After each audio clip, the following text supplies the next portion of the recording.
Today we are going to bring a visit to Nazi Germany Gestapo torture and execution location.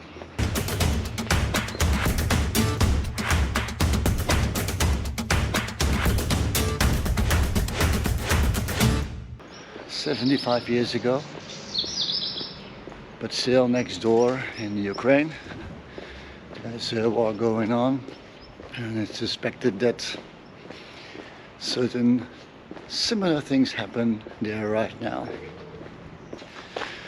The location of this former torture building, chambers, is now the site of many graves. The last executions here took place in late July 1944, when over 100 Polish people were executed for the very last time. They are not forgotten, and today I'm going to have a closer look at that. I'm walking in peaceful southeast Poland, not fearing anything will drop out of the sky here or I'll be shot at, but it's just 30 kilometers roughly to the east of here, where there are people that are living in fear, that are being bombed, that are being killed. People have learned nothing at all from history. It's this nondescript road with nondescript building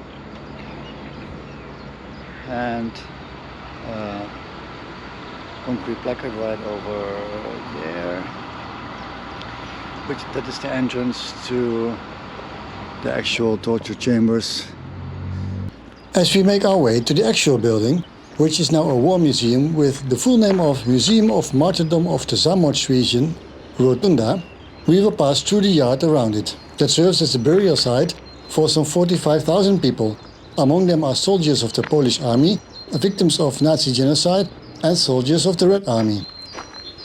Some 8,000 people were executed at this so-called Gestapo filtration camp during the Nazi occupation of Poland. But until this day, no one was ever tried for the crimes committed here. By now, it's also next to impossible anyone will see themselves in jail, the reason being that most people alive during that time have simply died of old age. Let's continue our walk through the graveyard around the Rotunda building before we enter it. It's still quite early in the morning and the main gate was still locked when I approached it for the first time. On the left side are a number of marked graves of Jewish people. On the right side are graves from soldiers from the Red Army, the Soviet Union Army. Most graves here are unmarked though. In contrary to the much more personal stories you can read from the many names written on the gravestones in the wall of the Rotunda, for example. Let's take a close-up of some of these graves and the story they tell. This is a slightly more elaborate grave of a soldier with the Soviet Army, for example. Left and right of it are rows and rows of graves of Jewish people. Their graves marked by a Star of David. Nearby are rows of white stone crosses, mostly indicating graves of Poles that lost their lives at the hands of Nazi Germany here.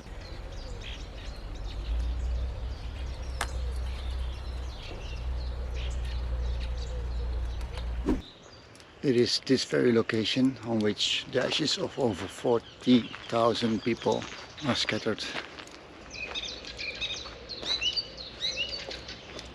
This Rotunda building is part of the Zamosc fortifications.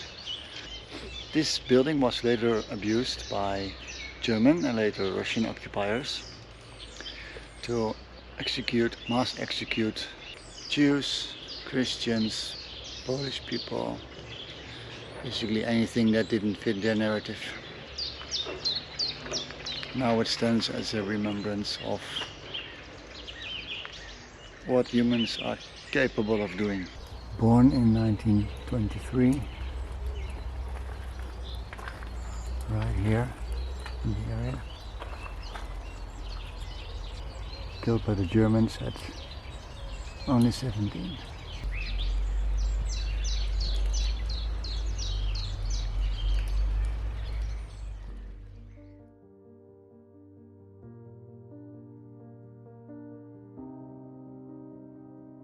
I was just in time to film the still closed gates of the Rotunda building as the gatekeeper approached to tell me that he would be opening up for the day. From the outside, this site looks really peaceful now. The birds you heard earlier throughout this video are not edited in. It's just that quiet here.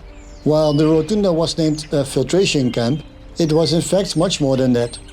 Yes, some people were filtered out, selected to either go to Germany to be Germanified because you looked Aryan enough, or sent to a work camp where you most likely worked yourself to death.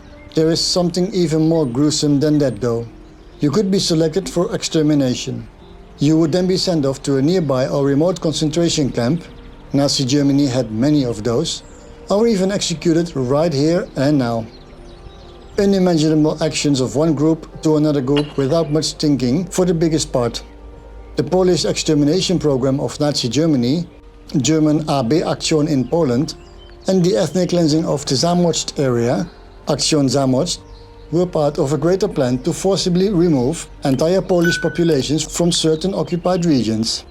It was a fully organized system, indeed exactly what the word Holocaust encompasses.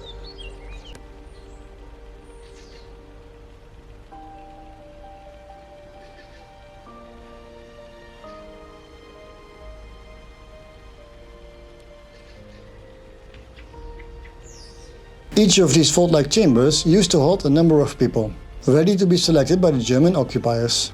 Records of their work are still on display today, although what you see here are pictures of real documents, as they are obviously not kept here for some 80 years.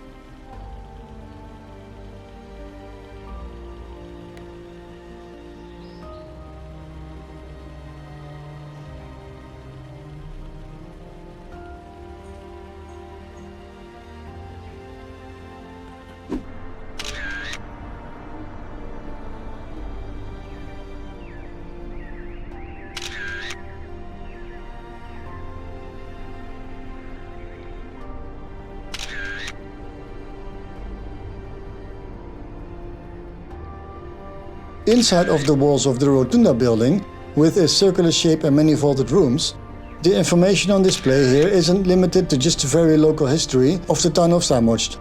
There also is a general background of Nazi activities in Poland and also a referral to the Majdanek concentration camp in Lublin, about 2 hours by train from here. This also makes a connection to my upcoming video, as that will be a visit to exactly that concentration camp.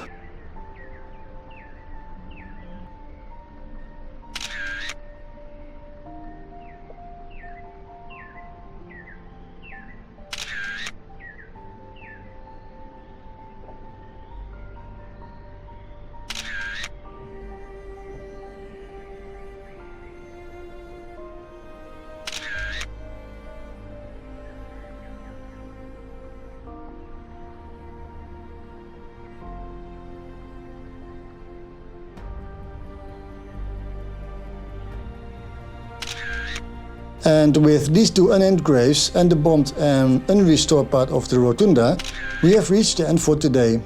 But it will get darker, much darker from here. Thank you for watching and see you soon.